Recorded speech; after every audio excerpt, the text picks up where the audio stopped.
എല്ലാവർക്കും നമസ്കാരം. ബഹുമാനപ്പെട്ട അധ്യക്ഷൻ, വേദിയിലും സദസ്സിലും ഉപവിഷ്ടരായ വിശിഷ്ട വ്യക്തികളെ, നല്ലവരായ നാട്ടുകാർ, ഇന്നിവിടെ ഇടക്കൊച്ചിയെക്കുറിച്ചാണ് ചർച്ച. ഇടക്കൊച്ചിയിൽ ഇന്ന് നമ്മൾ നേരിട്ടുകൊണ്ടിരിക്കുന്ന വളരെ വലിയ വിഷയങ്ങൾ, അതിനെക്കുറിച്ചുള്ള ചർച്ചയിലാണ് നമ്മൾ ഇന്നിവിടെ തുടങ്ങുന്നത്. പ്രിയപ്പെട്ടവരെ, രണ്ടാം ലോക മഹായുദ്ധത്തിന് ശേഷം മാത്രം ജനിച്ചു വീണ നമ്മൾ യുദ്ധക്കെടുതികൾ അനുഭവിച്ചിട്ടില്ല. മലയോര മേഖലകളിൽ നിന്നുള്ള ഉരുൾപൊട്ടൽ നമ്മൾക്ക് ബാധകമായിട്ടില്ല ഇന്നുവരെ. മൺസൂൺ നാളുകളിൽ കടൽ വെള്ളം കരയിലേക്ക് അടിച്ചു കയറുമ്പോൾ ഉണ്ടാകുന്ന ആപത്തുകൾ നമ്മൾ ഇന്നുവരെ കേട്ടിട്ട് മാത്രമേ ഉള്ളൂ. വന്യജീവികളുടെ ആക്രമണം മൂലമുള്ള മരണം നമ്മൾക്ക് ഭീഷണിയല്ല. എന്നാൽ ഇന്നിപ്പോൾ നമ്മളെ പതുക്കെ പതുക്കെ ഭയപ്പെടുത്തിക്കൊണ്ടിരിക്കുന്ന ഒരു കാര്യമാണ് കായലിൽ നിന്നും വെള്ളം കരയിലേക്ക് കയറി വരുന്നത്. ഇത് വർഷങ്ങളായുള്ള ഒരു പ്രതിഭാസമാണെന്ന് എല്ലാവരും വളരെ ലാഘവത്തോടെ പറയുന്നു. വൃശ്ചികപ്പൊക്കം എന്ന് പറയും അതിന്, വൃശ്ചിക വേലിയേറ്റമെന്നും ചില സ്ഥലങ്ങളിൽ പറയുന്നു. സുഹൃത്തുക്കളെ, ഈ വൃശ്ചിക വേലിയേറ്റം ഏകദേശം നവംബർ 15 മുതലാണ് വൃശ്ചികം തുടങ്ങുന്നത്. ഇന്നിപ്പോൾ വൃശ്ചികം തുടങ്ങി, ധനു കഴിഞ്ഞു, മകരം കഴിഞ്ഞു, ഇപ്പോൾ കുംഭത്തിൽ നിൽക്കുന്നു. ഇപ്പോഴും വേലിയേറ്റത്തിന് യാതൊരു കുറവുമില്ല. അവിടെയാണ് നമ്മൾ അനുഭവിക്കുന്ന വ്യാകുലത വെളിവാകുന്നത്. എന്തുകൊണ്ടെന്നാൽ 2040 ആകുമ്പോൾ കൊച്ചിയുടെ പല പ്രദേശങ്ങളും വെള്ളത്തിനടിയിലാവും എന്ന് പറയുമെങ്കിലും 15ഉം 16ഉം ഡിവിഷൻ പൂർണ്ണമായും വെള്ളത്തിനടിയിലാവുമെന്ന് ശാസ്ത്രലോകം മുഴുവൻ പറഞ്ഞു കഴിഞ്ഞു. എല്ലാ പത്രമാധ്യമങ്ങളും അത് റിപ്പോർട്ട് ചെയ്തു. 2040 ഏകദേശം 15 വർഷം, കൃത്യമായി പറഞ്ഞാൽ 5475 ദിവസം മാത്രമാണുള്ളത്. ഈ ദിവസങ്ങളിൽ കൊച്ചിയുടെ ഓരോ ഭാഗങ്ങൾ വെള്ളത്തിനടിയിലാകുമ്പോൾ ഇടക്കൊച്ചിയുടെ പൂർണ്ണമായും പ്രദേശങ്ങൾ നമ്മൾ ഒഴിഞ്ഞു പോകേണ്ട ഒരു അവസ്ഥയാണ്. പാലായനത്തിന്റെ നാടുകളാണ് ഇനി മുന്നോട്ടുള്ളത്. ഈ നാട് നമ്മുടെ മാതൃഭൂമി, നമ്മൾ ജനിച്ച് കളിച്ച് വളർന്ന ഈ നാട് നമ്മൾ ഉപേക്ഷിക്കേണ്ടി വരും. സുഹൃത്തുക്കളെ, അങ്ങനെ ഒരു പ്രതിസന്ധിയിലാണ്, വെള്ളം കയറി നിൽക്കാൻ നിവൃത്തിയില്ലാത്തൊരു സാഹചര്യത്തിലാണ് നമ്മൾ ഈ കാണുന്ന റോഡ് നമ്മൾ ഉപരോധിക്കുകയുണ്ടായി. അംബേദ്കർ റോഡിന് മുൻവശം നമ്മുടെ ബഹുമാനപ്പെട്ട കൗൺസിലർ അഭിലാഷ് തോപ്പിന്റെ നേതൃത്വത്തിലായിരുന്നു നമ്മൾ അന്ന് നടത്തിയത്. അതിനുശേഷമാണ് ഇടക്കൊച്ചി ജനകീയ സമിതി രൂപം കൊള്ളുന്നത്. ഇടക്കൊച്ചി ജനകീയ സമിതി രൂപം കൊള്ളാനുള്ള കാരണവും അതുതന്നെയാണ്. വെള്ളപ്പൊക്കത്തിൽ നിന്ന് ദുരിതം അനുഭവിക്കുന്നവരെ രക്ഷിക്കുക. വെള്ളപ്പൊക്കം എന്ന് പറയുമ്പോൾ അത് വലിയ ഡിസാസ്റ്റർ മാനേജ്മെന്റിന്റെ അണ്ടറിൽ വരുന്നതാണ്. വെള്ളപ്പൊക്കം, ഉരുൾപൊട്ടൽ. എന്നാൽ ഈ പ്രദേശത്തെ പതുക്കെ പതുക്കെ ഒരു ക്യാൻസർ പോലെ കാർന്നു തിന്നുകൊണ്ടിരിക്കുന്ന ഈ ഓരോ കയറ്റം അതൊരു ഡിസാസ്റ്ററായിട്ട്, ഒരു ദുരന്തമായിട്ട് ഇന്നുവരെ ഗവൺമെന്റ് അംഗീകരിച്ചിട്ടില്ല. അതുതന്നെയാണ് നമ്മളുടെ പരാജയവും. ഇടക്കൊച്ചിയിലെ 15, 16 ഡിവിഷൻ നേരിടുന്ന ഇത്രക്ക് വലിയ ഭീകരമായ ഒരു അന്തരീക്ഷം, നമ്മൾ ഒരു ആയുഷ്കാലം മുഴുവൻ സമ്പാദിച്ചതൊക്കെ അടുത്ത കുറച്ച് നാളുകളിൽ നമ്മൾ നഷ്ടപ്പെടേണ്ടി വരും. നമ്മൾ ഇവിടുന്ന് ഇതെല്ലാം പണയം വെച്ച് വിട്ടുപെറുക്കി പോകേണ്ട ഒരു അവസ്ഥയിലേക്കാണ് വരുന്നത്. നമ്മൾക്ക് ചുറ്റും ഭൂമാഫിയകൾ, വലിയ വലിയ ഫ്ലാറ്റ് ഉടമകൾ ഒരു കഴുകനെ പോലെ വട്ടം വിട്ട് പറന്നുകൊണ്ടിരിക്കുകയാണ്. നമ്മുടെ ഭൂമി എങ്ങനെ ചുളുവിലേക്ക് കൈവശപ്പെടുത്താം? സുഹൃത്തുക്കളെ, നമ്മളുടെ പൂർവികർ തന്ന സ്വത്തുക്കളാണ് നമ്മുടെ കൈവശമുള്ളത് ഭൂരിഭാഗവും. അവരെങ്ങനെ നമുക്ക് തന്നു, അതിനേക്കാൾ ഭംഗിയായി മനോഹരമായി നമുക്ക് നമ്മുടെ അടുത്ത തലമുറക്ക് തിരിച്ചു കൊടുക്കേണ്ട ഒരു ബാധ്യത നമുക്കുണ്ട്. എന്നാൽ ഇന്നത്തെ അവസ്ഥ എന്താണ്? പടിഞ്ഞാറൻ മേഖലയിലേക്ക് ചെന്ന് കഴിഞ്ഞാൽ നമുക്ക് കാണാൻ കഴിയും, മുറ്റത്ത് നനവുണ്ടെങ്കിൽ നിങ്ങൾ കരുതിക്കോ, നിങ്ങൾ ഡേഞ്ചർ സോണിലാണ്. നിങ്ങളുടെ വീടിന്റെ അടിയിൽ ഉപ്പുവെള്ളമാണ്. നിങ്ങൾ ആ ഭിത്തിയിൽ, നിങ്ങളുടെ ഭിത്തിയിലേക്ക് നോക്കൂ, സിമന്റുകൾ പൊളിഞ്ഞിട്ടുണ്ടാകാം, പെയിന്റ് പൊളിഞ്ഞിട്ടുണ്ടാകാം. നിങ്ങളുടെ വീട് ദ്രവിക്കുന്നതിന്റെ പ്രാഥമിക ഘട്ടത്തിലാണത്. അത് ആ ഉപ്പ് പടർന്ന് മുകളിലേക്ക് പകരും. പണ്ട് കാലത്തെ വീടുകളിൽ 10-50 വർഷം വരെ നിൽക്കും. എൻ്റെ അമ്മയുടെ വീട് പോഞ്ഞിക്കരയില്ല. അന്ന് ഞങ്ങൾ പോഞ്ഞിക്കര ചെല്ലുമ്പോൾ അവിടെയുള്ള വീടുകളെല്ലാം ഇഷ്ടികളെല്ലാം പകുതി ദ്രവിച്ച പോലെ ഇരിക്കുന്നത്. കാരണം തൊട്ടപ്പുറത്ത് പുഴയാണ്, കടൽ വെള്ളം നേരിട്ട് വരുന്ന സ്ഥലമാണത്. ഉപ്പ് ഉള്ള സ്ഥലമായിരുന്നത്. മുറ്റം എപ്പോഴും നനഞ്ഞുമാണ് ഇരിക്കുന്നത്. നമ്മുടെ ഇടക്കൊച്ചിയുടെ പടിഞ്ഞാറൻ മേഖല ഭൂരിഭാഗം സ്ഥലങ്ങളും ഇപ്പോൾ ആ ഒരു അവസ്ഥയിലാണ്. ചതുപ്പിലേക്ക് മാറിക്കൊണ്ടിരിക്കുന്നു. ചതുപ്പ് പ്രദേശമായി 2 അടി കുഴിച്ചു കഴിഞ്ഞാൽ വെള്ളമാണ്. അപ്പൊ ഇതാണ് ഇടക്കൊച്ചിയുടെ ഒരു അവസ്ഥ. ഈ അവസ്ഥയിൽ നിന്ന് നമ്മൾ എങ്ങനെ മോചനം നേടും? 2040 എല്ലാവർക്കും അറിയാം. ഇടക്കൊച്ചി 15-16 ഡിവിഷന്റെ അവസാനം. ഇത് ഉദ്യോഗസ്ഥ വൃന്ദങ്ങൾക്കറിയാം, രാഷ്ട്രീയ മേലാളന്മാർക്കറിയാം. എന്നാൽ യാതൊരുവിധ നടപടികളും അവരെടുക്കുന്നില്ല. അവരെടുത്തു. ഏകദേശം 2018 നമ്മുടെ മുൻ MLA ജോൺ ഫെർണാണ്ടസ് ഒരു 19 ലക്ഷം രൂപ പാസാക്കി. പടിഞ്ഞാറുള്ള ഉപ്പുവെള്ളം കയറുന്നതിനെതിരായിട്ട് ഒരു കൽവെട്ട് പണിഞ്ഞ് അവിടെ ഒരു സ്ലൂസ് പണിയണം. ആ വെള്ളം കയറ്റം കുറക്കാൻ കഴിയും. എന്നാൽ ഇന്ന് വരെ 10 പൈസ അതിൽ നിന്ന് മുടക്കിയിട്ടില്ല. 19 ലക്ഷം 18 തുടങ്ങിയതാണ്. വർഷം എത്രയായി? 7 വർഷമായി. ഇപ്പോൾ ഫണ്ട് പോലും ഉണ്ടോ ഇല്ലയോ എന്നുള്ള ഉദ്യോഗസ്ഥന്മാർക്ക് പറയാൻ കഴിയുന്നില്ല. ഞങ്ങൾ അതിൻ്റെ അന്വേഷണത്തിലാണ്. അതിനുശേഷം 2021 സനങ്ങൻ റോഡിന്റെ പരിസരത്ത് ഒരു സ്ലൂയിസ് പണിയായിട്ട് 9 ലക്ഷം രൂപ, പരുത്തിത്തറ കോളനിയുടെ ഭാഗത്ത് ഒരു സ്ലൂയിസ് പണിയാനായിട്ട് വേറൊരു 9,56,000 രൂപ പാസ്സാക്കി എന്നല്ലാതെ കണ്ട് അത് ജനങ്ങളിലേക്ക് എത്തിയിട്ടില്ല. ഇന്നും 10 പൈസ അതിൽ നിന്ന് മുടക്കിയിട്ടില്ല. അതുകൂടാതെ ഒരു 4,85 ലക്ഷം രൂപ 4,85 ലക്ഷം രൂപ കുമ്പളം, ഇടക്കൊച്ച്, പള്ളുരുത്ത്, പെരുമ്പടപ്പ് തുടങ്ങിയ ഭാഗങ്ങൾക്ക് വേണ്ടിയിട്ടാണ് ഒന്ന് ചെലവാക്കിയിരിക്കുന്നത്. അതിൽ നിന്നും 1,18 ലക്ഷം രൂപ ഇടക്കൊച്ചിക്ക് മാത്രമായി കിട്ടും. ഒരു 300 മീറ്റർ കൽക്കെട്ടും 2 സ്ലൂയിസും. 2021-22 ബഡ്ജറ്റിൽ 2ാം പിണറായി സർക്കാരിന്റെ ഭരണത്തിൽ പ്രഖ്യാപിച്ചതാണത്. എന്നാൽ ഇന്ന് വരെ അതിൻ്റെയും ഒരു 10 പൈസ പോലും ചിലവാക്കിയിട്ടില്ല. ഉദ്യോഗസ്ഥന്മാരോട് ചോദിക്കുമ്പോൾ അവർ പറയുന്നു ഇത് ഏറ്റെടുക്കാൻ കോൺട്രാക്ടർമാർ തയ്യാറാവുന്നില്ല. കോൺട്രാക്ടർമാരില്ല. ഒരു പണി പ്രഖ്യാപിച്ചിട്ട് അത് ഏറ്റെടുക്കാൻ കോൺട്രാക്ടർമാർ തയ്യാറായില്ലെങ്കിൽ എന്താണ് അടുത്ത നടപടി? ഇവിടെ നടക്കുക ജോസേട്ടനോ ബാലകൃഷ്ണൻ ചേട്ടനോ കൊണ്ട് കോൺട്രാക്ട് എടുക്കാൻ പറ്റത്തില്ല. രജിസ്ട്രേഡ് കോൺട്രാക്ടർമാരുണ്ട്. അവർക്ക് മാത്രമേ ഈ പണി ഏറ്റെടുക്കാൻ പറ്റുകയുള്ളൂ. അവർ ഏറ്റെടുക്കുന്നില്ലെങ്കിൽ എന്താണ് ചെയ്യേണ്ടത്? മറുവശം കാണണ്ടേ? അല്ലെങ്കിൽ നമ്മൾ എന്നും ഇതുപോലെ അവഗണിക്കപ്പെട്ടിങ്ങനെ കിടക്കണമെന്നാണോ ഇവരുടെ താല്പര്യം? ഉദ്യോഗസ്ഥന്മാർക്ക് ഇതൊരു വെറും നിസ്സാരമായ ഒരു കാര്യമാണ്. വൃശ്ചികപ്പൊക്കം അത് എല്ലായിടത്തും ഉള്ളതാ. അത് വർഷങ്ങളായിട്ടുള്ളതാ. ഈ വൃശ്ചികപ്പൊക്കം മൂലം നമ്മൾ അനുഭവിക്കുന്ന ബുദ്ധിമുട്ടുകൾ അത് ആര് സഹിക്കും? അതിന് ഉത്തരവാദി ആരാണ്? നമ്മുടെ വീടുകൾ പലതും തകർന്നുകൊണ്ടിരിക്കുകയാണ്. ഇതിന് പരിഹാരം ആര് തരും?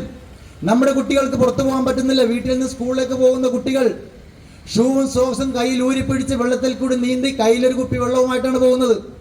പോയി നല്ല സ്ഥലത്തെത്തിയതിനു ശേഷം കയ്യും കാലും കഴുകിയതിനു ശേഷം സോക്സും ഷൂസും ഇട്ടിട്ടാണ് പിന്നെ സ്കൂളിലേക്ക് പോകുന്നത്. ഇത് ഏത് സ്ഥലത്തുണ്ട് ഇങ്ങനൊരു അവസ്ഥ? ഇടക്കൊച്ചിയുടെ 15-16 ഡിവിഷനിൽ മാത്രം ഇത് കാണാൻ കഴിയും. സ്കൂളിലേക്ക് പോകാനുള്ള സ്കൂൾ ബസ്സുകൾ, ഓട്ടോറിക്ഷകൾ ചെല്ലുന്നില്ല. വെള്ളത്തിലൂടെ വണ്ടി വരില്ല, വണ്ടി കേടാവും. അതുകൊണ്ട് നിങ്ങൾ കുട്ടിയെ ഇങ്ങോട്ട് കൊണ്ടുവന്ന് കയറ്റൂ എന്ന് പറയുന്ന പല സ്കൂൾ ബസ് വാഹന ഉടമകളെയും നമുക്കറിയാം. നമ്മൾ എന്തിനു സഹിക്കണം? ഇടക്കൊച്ചി ജനത കോർപ്പറേഷനിലെ ഏറ്റവും തെക്കേറ്റത്തുള്ള അരൂരുമായി ആലപ്പുഴ ജില്ലയുമായി ബന്ധിപ്പിക്കുന്ന പ്രദേശമാണ് ഇടക്കൊച്ചി. 4 വശവും വെള്ളം ചുറ്റപ്പെട്ട് കിടക്കുന്ന ഈ പ്രദേശം വളരെ മനോഹരമായ പ്രദേശമായിരുന്നു. എൻ്റെ ബാല്യകാലം എനിക്ക് ഓർമ്മയുണ്ട്. പാടത്തും വരമ്പത്തൊക്കെ നമ്മൾ ഓടിയിരുന്ന കാഴ്ചകൾ, പുഴയിൽ കുളിച്ച എത്രയോ സംഭവങ്ങൾ, ചൂണ്ടയിടാനായിട്ട് പാടത്ത് പോകുമായിരുന്നു. എറിവില്ല് വെച്ച്, നിങ്ങൾ പുതിയ തലമുറക്ക് അറിയുമെന്നറിയില്ല, എറിവില്ല് വെച്ച് കൊക്കിനെ പിടിക്കാനുള്ള ശ്രമം നടത്തിയിരുന്നു. ഒരിക്കലും ഒരു കൊക്കിനെ പോലും കിട്ടിയിട്ടില്ല. എന്നാലും ചെയ്തിരുന്നു. ബാല്യകാലത്തിൻ്റെ ഓർമ്മകളാണ് അതൊക്കെ. പുഴകൾ കുളിച്ചിരുന്നു. ഇന്ന് നമുക്ക് ഇറങ്ങാൻ പറ്റാത്ത അവസ്ഥ. പുഴയിൽ കാല് വെച്ച ഒരാൾ മുങ്ങിപ്പോവും. നമ്മുടെ ഒരു സഹോദരൻ വഞ്ചിയിൽ നിന്ന് കരയിലേക്ക് കാലെടുത്ത് വെച്ചാണ് കാല് തെറ്റിപ്പോയി നേരെ തലകുത്തിയാണ് വീണത്. തല പകുതി ഉടൽ മുകളിലും പകുതി ഉടൽ ചെള്ളയിലുമായിരുന്നു. പോസ്റ്റ്മോർട്ടം റിപ്പോർട്ട് ശ്വാസകോശം മുഴുക്കൻ ചെള്ള വലിച്ചെടുത്ത്. അങ്ങനെയാണ് അയാൾ മരിക്കുന്നത്. ഒരു ആന മരിച്ച സ്ഥലമാണിത് ഇടക്കൊച്ചിയിൽ, ചെള്ളയിൽ പൊന്തു. ഇതിനൊക്കെ ഒരു പരിഹാരം വേണ്ടേ? എന്തിനു ഈ ഇടക്കൊച്ചിയോട് അവഗണന? സുഹൃത്തുക്കളെ, ഇതെല്ലാം കാരണം നമ്മൾ ചിന്തിക്കുമ്പോൾ കാണുന്നത്, ഒറ്റ വാക്കിൽ പറഞ്ഞാൽ ആഗോളതാപനം എന്ന് പറയും, ഗ്ലോബൽ വാർമിംഗ്. ഇപ്പോൾ അതൊരു കളിപ്പേരായി മാറി എല്ലാവർക്കും. ഓ, ഇതൊക്കെ ഗ്ലോബൽ വാർമിംഗ് ആണ്, ഇതിൽ നമുക്കൊന്നും ചെയ്യാൻ പറ്റത്തില്ല. നമ്മുടെ സഹോദരങ്ങൾ ചിലർ നമ്മളോട് പരിഹാസ രൂപേണ പറഞ്ഞ കാര്യങ്ങളാണ്. ഗ്ലോബൽ വാർമിംഗ് ആരെങ്കിലും എന്തെങ്കിലും ചെയ്യാൻ പറ്റുമോ? എന്തുകൊണ്ട് ഗ്ലോബൽ വാർമിംഗ് ഉണ്ടാവുന്നു? കഴിഞ്ഞ 100-150 വർഷങ്ങളായി ലോകം ചർച്ച ചെയ്യുന്ന കാര്യമാണ് ഗ്ലോബൽ വാർമിംഗ്. വലിയ വലിയ ഫാക്ടറികളിൽ നിന്നും എന്തിന് നമ്മൾ ഓടിക്കുന്ന ഈ വാഹനങ്ങളിൽ നിന്നും വരുന്ന പുകയും ചൂടുമെല്ലാം ഈ അന്തരീക്ഷത്തിലേക്കാണ് കയറുന്നത്. എന്തിന്? ഈവൻ നമ്മൾ കത്തിക്കുന്ന കരിയില പോലും, വീടിന്റെ മുൻവശത്ത് അടിച്ചുകൂട്ടി കത്തിക്കുന്ന കരിയിലയിൽ നിന്ന് ഉണ്ടാകുന്ന ചൂട് പോലും ഈ ഗ്ലോബൽ വാർമിങ്ങിന് കാരണമാണ്.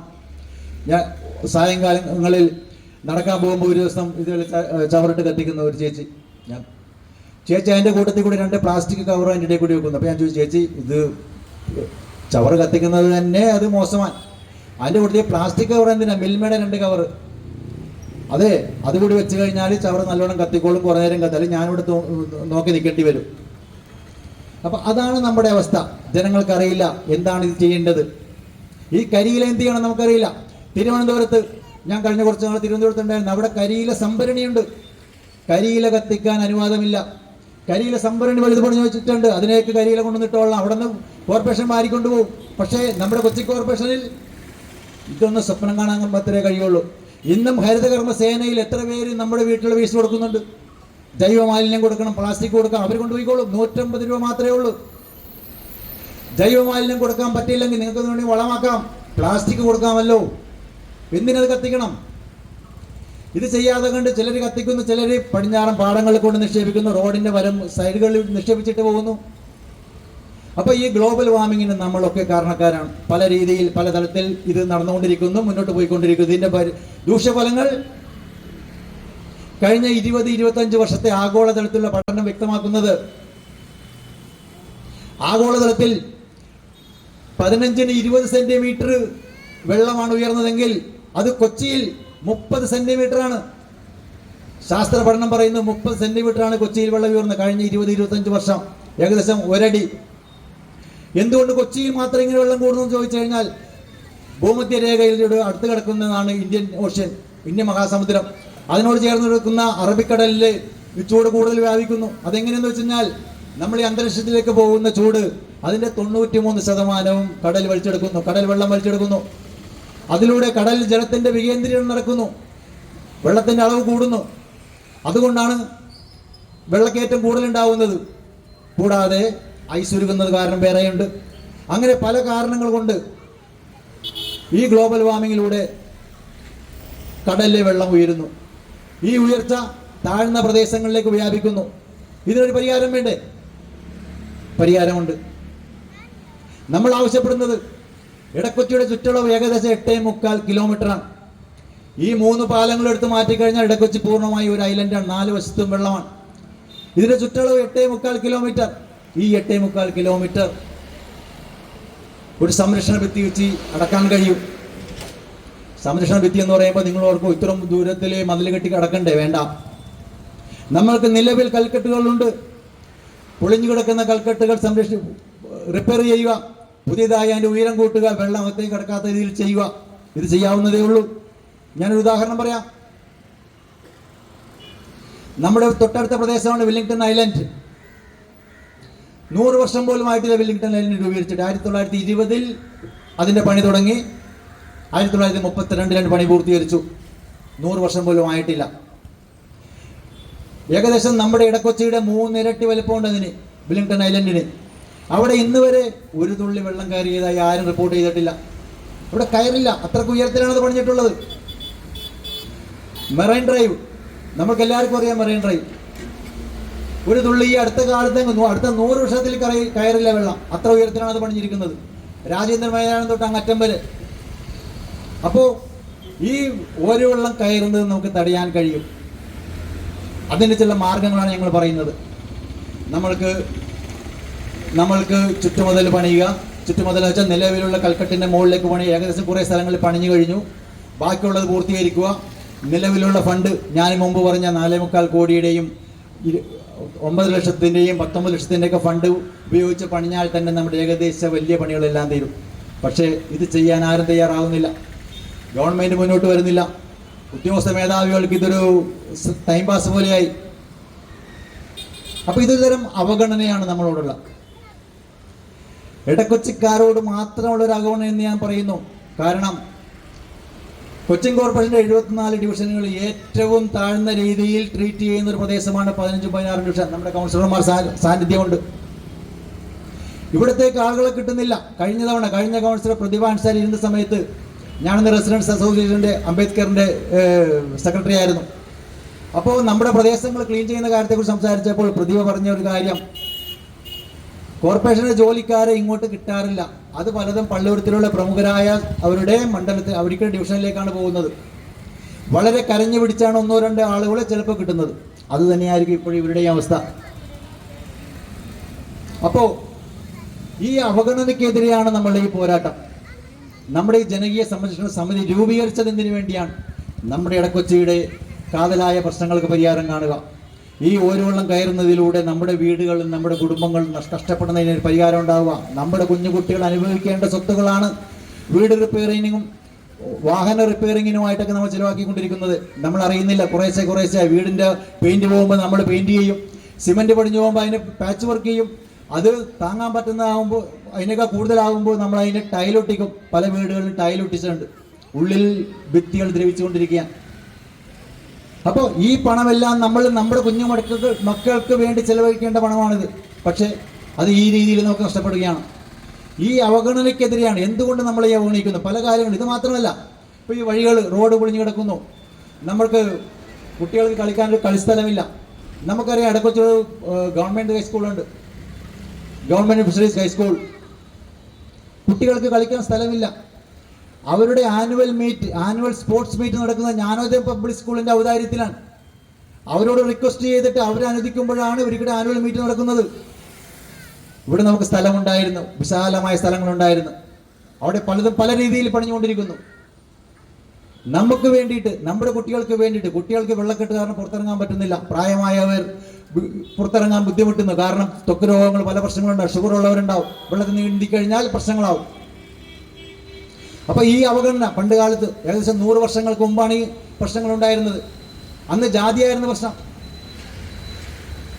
പണ്ഡിറ്റ് ഗർഭം പറഞ്ഞൊരു കവിതയുണ്ട്. ഇക്കാണ് ലോകങ്ങൾ ഈശ്വരന്റെ, മക്കളാണെല്ലാം ഒരു ജാതി, നീക്കി നിർത്താമോ സമസൃഷ്ടിയെ, ദൈവം നോക്കിയിരിപ്പില്ലേ, തീണ്ടൽ ധിക്കാരമല്ലയോ എന്ന് പണ്ഡിറ്റ് ഗർഭൻ അന്ന് പാടിയിട്ടുണ്ട് 100 വർഷങ്ങൾക്ക് മുമ്പ്. അന്ന് നവോത്ഥാന നായകന്മാരുണ്ടായിരുന്നു. പണ്ഡിറ്റ് ഗർഭ, ശ്രീനാരായണ ഗുരു, അങ്ങനെ നിരവധി പേർ. എന്നാൽ ഇന്ന് ഇടക്കൊച്ചിയുടെ ആവശ്യങ്ങൾ പറയാൻ, ഇടക്കൊച്ചിക്ക് വേണ്ടി പറയാൻ ആരുമില്ല. 2 കൗൺസിലർമാർ അവരുടെ ചുരുങ്ങിയ പരിധിയിൽ അവർ കാര്യങ്ങൾ ചെയ്യുന്നു. അതിനപ്പുറത്തേക്ക് അപ്പോൾ ആരുമില്ലാത്തൊരവസ്ഥയിലാണ് നമ്മൾ ഇന്നിപ്പോൾ. ആ ഒരു സാഹചര്യത്തിലാണ് ഇടക്കൊച്ചി ജനകീയ സമിതി രൂപീകൃതമാകുന്നത്. അപ്പോൾ ജനകീയ സമിതി രൂപീകൃതമാകുമ്പോൾ ഉണ്ടായിരുന്ന ചില വെല്ലുവിളിയാണ് ഞങ്ങൾക്ക് മുമ്പിലുള്ളത്. അതായത്, ഇത് ഒരു രാഷ്ട്രീയ സംഘടനയല്ല. എല്ലാ രാഷ്ട്രീയക്കാരും ഈ സംഘടനയിലുണ്ട്. നമുക്കൊരു രാഷ്ട്രീയ പാർട്ടിയോട് എതിർപ്പില്ല, ഒരു രാഷ്ട്രീയ പാർട്ടിയോടും അനുകൂലവുമില്ല. നമ്മളുടെ ലക്ഷ്യം ഇടക്കൊച്ചി നിവാസികളുടെ ഉന്നമനം, അവർക്കിടെ പുരോഗമനം, നല്ലൊരു നാളേക്കായി, നല്ലൊരു സമാധാന ജീവിതം നയിക്കാൻ കഴിയണവർക്ക്. അതിനുവേണ്ടിയുള്ള പോരാട്ടത്തിലാണ് ഇടക്കൊച്ചി ജനകീയ സമിതി. നിങ്ങൾ ഓരോരുത്തരും സഹായം അതിലുണ്ടാവണമെന്നാണ് ഞാൻ അഭ്യർത്ഥിക്കുന്നത്. അത് മാത്രമല്ല, ഇടക്കൊച്ചിയെ നിലനിർത്തുന്നത് തന്നെ ഇവിടുത്തെ സാഹോദര്യവും സഹവർത്തിത്വമാണ്. ഇന്ന് ഒരു വർഗീയ ലഹളയോ വർഗീയ പരാമർശങ്ങളോ ഇടക്കൊച്ചിലുണ്ടായിട്ടില്ല.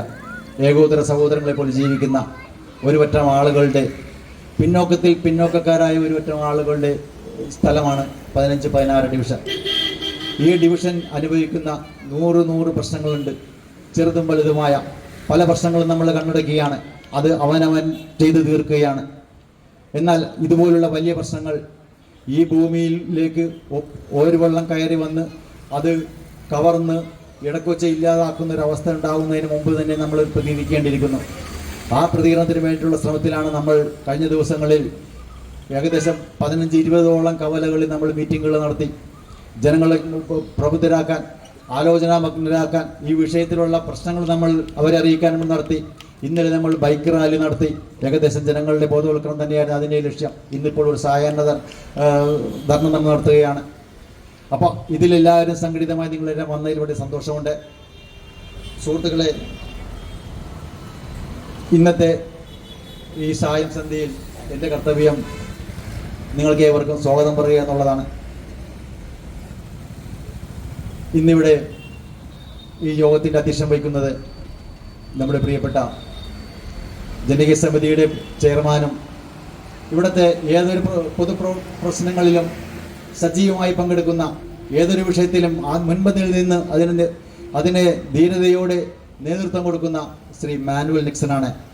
അദ്ദേഹം ഞങ്ങളുടെ ചെയർമാനാണ്. അദ്ദേഹത്തിൻ്റെ നേതൃത്വത്തിലാണ് ഇവിടുത്തെ ജനകീയ സമിതിയുടെ പ്രവർത്തനങ്ങൾ മുന്നോട്ട് പോകുന്നത്.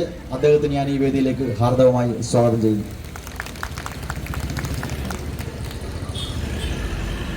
പ്രിയരെ, രാത്രി സുഖകരമായി ഉറങ്ങാൻ ആഗ്രഹിക്കാത്ത ആരെങ്കിലും ഉണ്ടോ?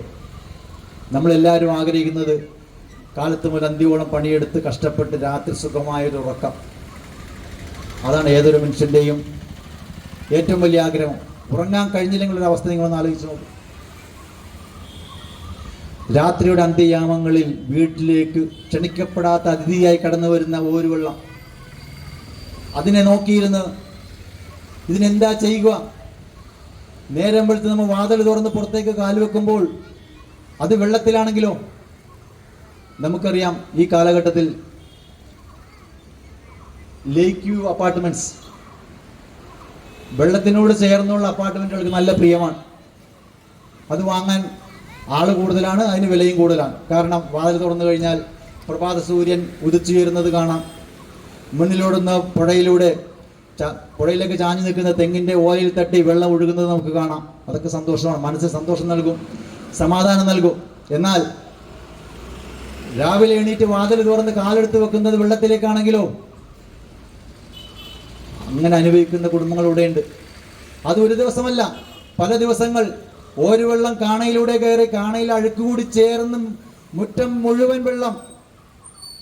നമ്മുടെ പുറകുവശങ്ങൾ, വർക്ക് ഏരിയ, ഇതൊക്കെ വെള്ളം, അഴുക്ക് വെള്ളം കിട്ടി നിൽക്കുന്നു. ഒരു ദിവസം, ഒരാഴ്ച, ഒരു മാസം, വർഷങ്ങളോളം നിൽക്കുന്നു, വെള്ളം പോകുന്നില്ല. ഇത് തന്നെ ദിവസേനയുള്ള പ്രശ്നങ്ങൾ. ചേച്ചിമാരൊക്കെ മുമ്പിലുണ്ട്, അവർക്കൊക്കെ അനുഭവമുള്ളതാണ്.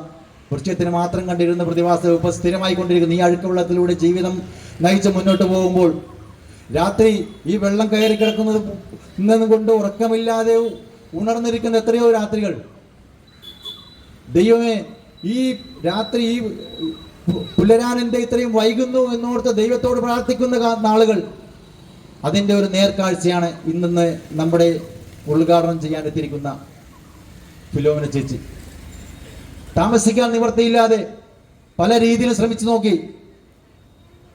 വീടിന് ചുറ്റും വെള്ളം, വീടിനകത്ത് വെള്ളം. അവസാനം സ്വന്തം ഏറ്റവും ഇഷ്ടപ്പെട്ട സ്വന്തം വീട്, സ്വന്തം നാട്, അതിനെ ഉപേക്ഷിച്ച് ഈ നാട്ടിൽ നിന്ന് പലായനം ചെയ്യപ്പെട്ട ഫിലോമിന ചേച്ചിയാണ് ഇന്നത്തെ ഈ സദസ്സിന്റെ ഉദ്ഘാടനം. ഫിലോമിന ചേച്ചി ഞാൻ ഈ വേദിയിലേക്ക് ഹാർദവമായി സ്വാഗതം ചെയ്യുന്നു.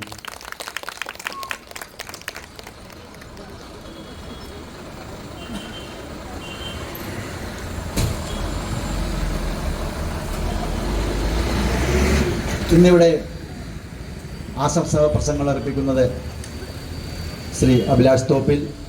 നമുക്ക് ഏവർക്കും അറിയാം, 16ാം ഡിവിഷൻ കൗൺസിലറാണ്, കോൺഗ്രസിൻ്റെ മണ്ഡലം പ്രസിഡന്റാണ് അദ്ദേഹം. പ്രിയരെ, ഈ ജനകീയ സമിതി ഉണ്ടാവാനുള്ള കാരണത്തിൻ്റെ ഒരു പ്രധാന പ്രശ്നം നടക്കുന്നത് അന്നത്തെ റോഡ് ഉപരോധമാണ്.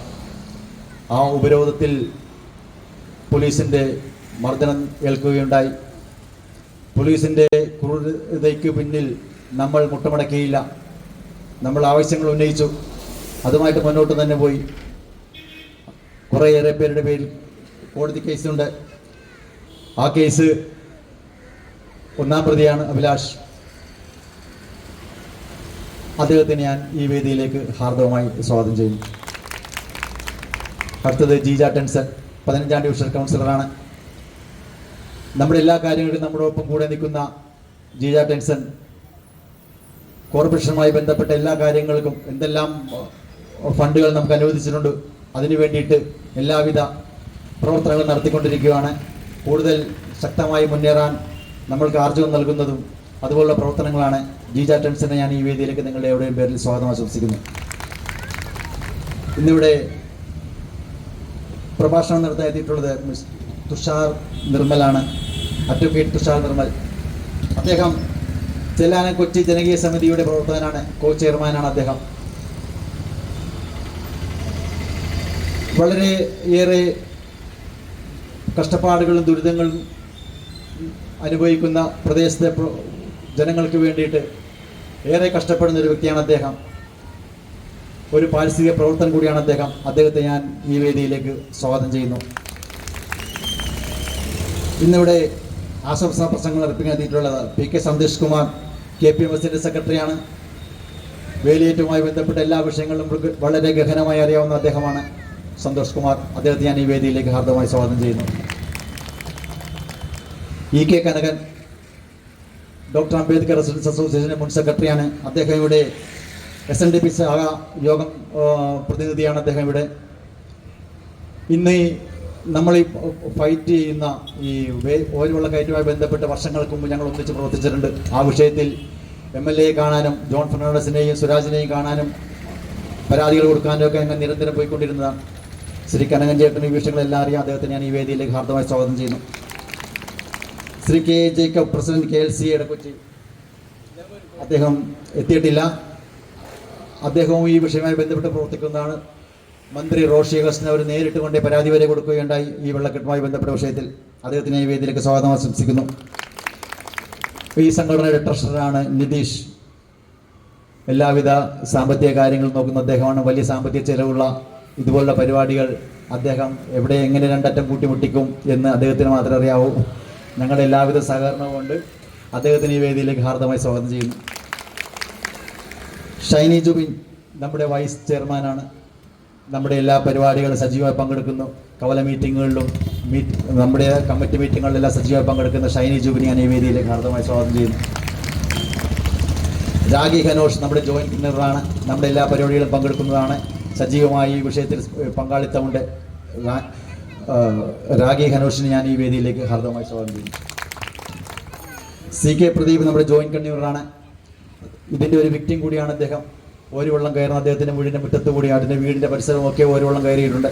അദ്ദേഹത്തിന് ഞാൻ ഈ വേദിയിലേക്ക് ഹാർദമായി സ്വാഗതം ചെയ്യുന്നു.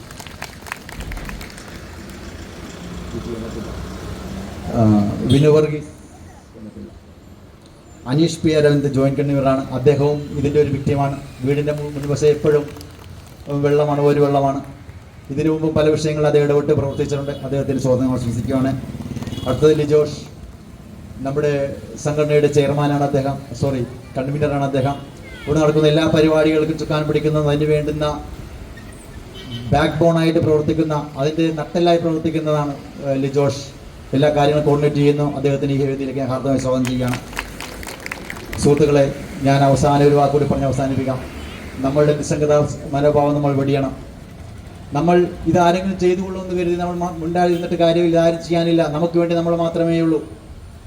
നിങ്ങൾ കേട്ടിരിക്കും, 1942 കാലഘട്ടത്തിൽ ഇന്ത്യക്ക് സ്വാതന്ത്ര്യം കിട്ടുന്നതിന് മുമ്പ് ബംഗാളിൽ ഏകദേശം 35 ലക്ഷം ജനങ്ങൾ പട്ടിണി കിടന്ന് മരിച്ചു. 1942 കാലഘട്ടത്തിൽ.